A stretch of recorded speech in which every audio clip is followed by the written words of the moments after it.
Hello, welcome to the next video in the Full Stack Developer series. In this video, we will learn how to configure enums in mapping file.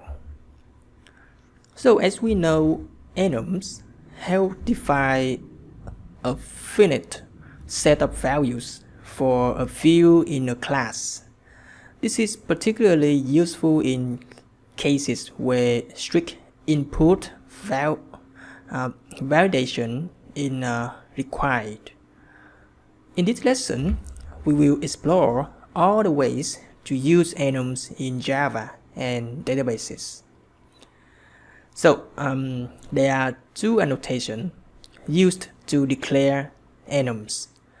The first is using the enumerated, and the second is used to convert ter. Okay.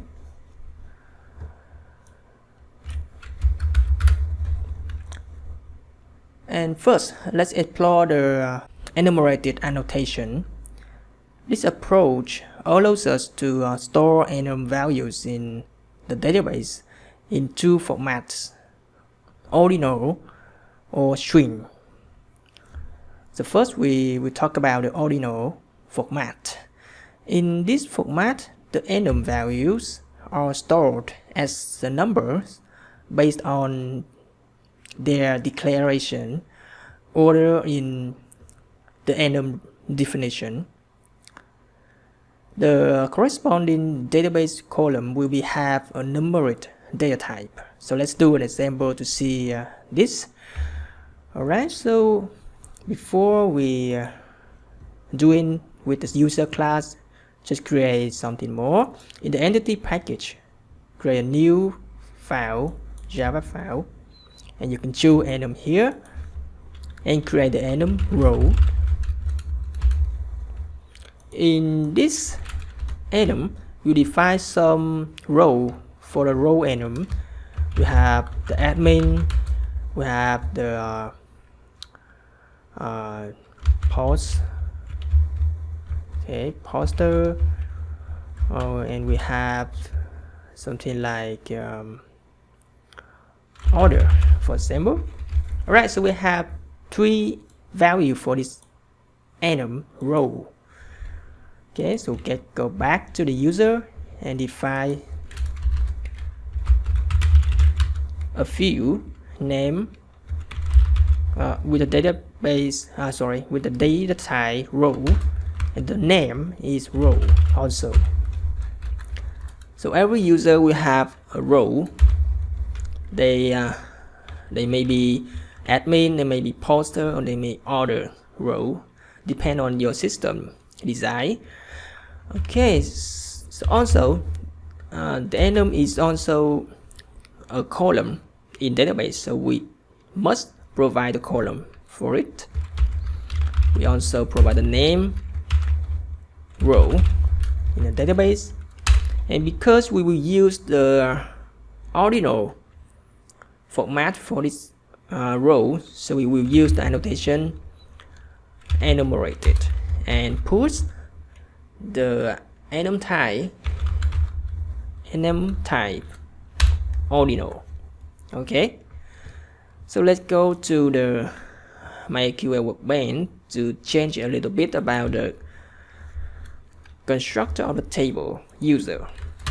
You need to add more field, name the row, and because we use the enumerated ordinal, so we'll put here a numeric data type, maybe an integer or maybe a small int.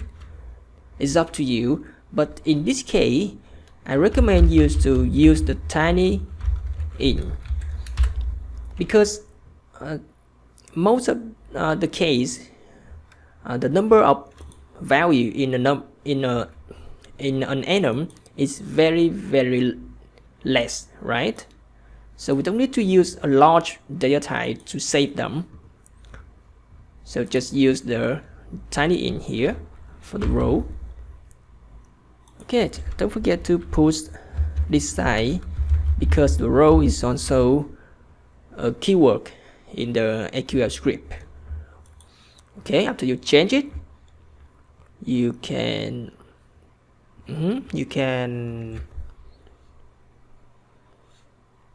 run this.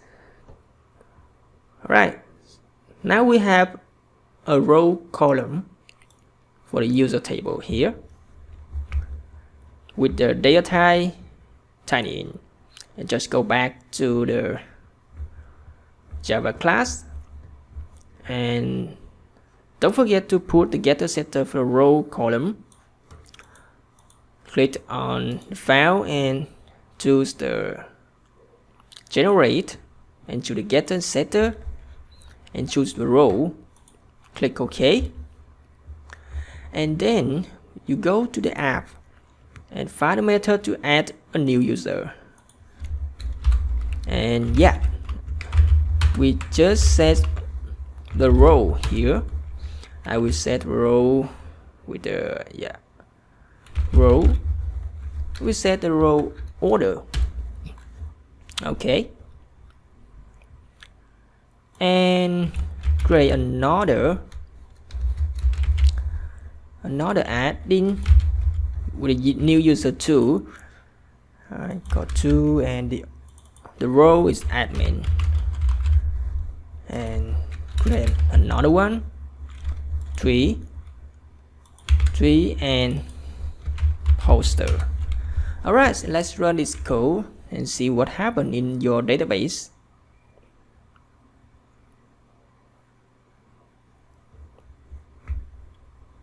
Oh, I'm sorry, because for the param here I need to change it to 3, and for here I change it to 2.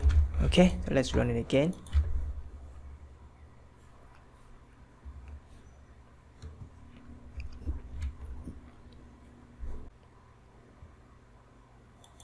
Okay, we need to delete the unique here because I just insert the same value which is already exists in the table, so we get this error, this exception. Alright, so after we delete the unique, just run it again. Entity username. Yeah, I'm sorry, I'm very sorry. Yeah, I forget to change. Okay, sorry. Run it again.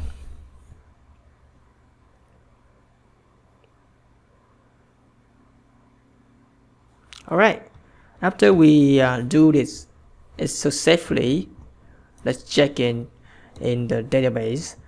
Run the select all from user, and yeah, we have the row here in the number, right?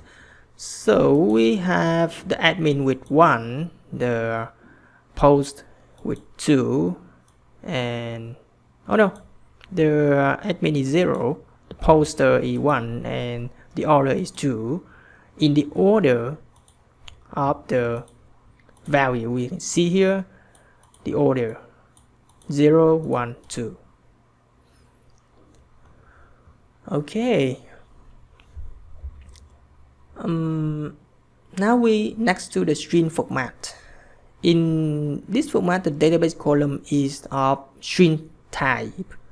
The value stored in the exact name of the value stored is the exact name of the Enum constant. Just we need to change it a little bit for the table. For the row now, we will change it to use a char here, and maybe 20 for length, and run it again to create the new constructor for the table. And here I will go to the user class and change a little bit about the enumerated of the row. Now I will use the string instead of ordinal for the enum type of for this row. And yeah, go back to the app class again and run it again to see what happened.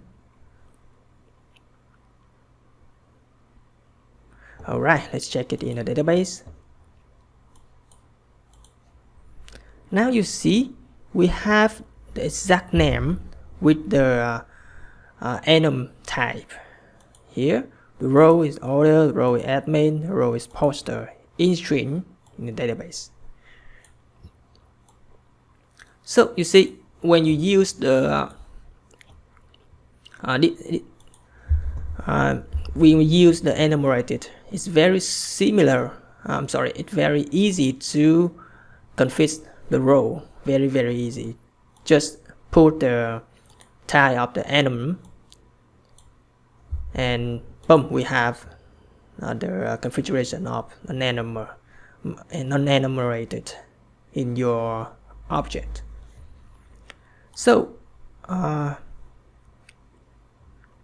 when you use the ordinal, I think it's good when you don't want to understand the database meaning in your database.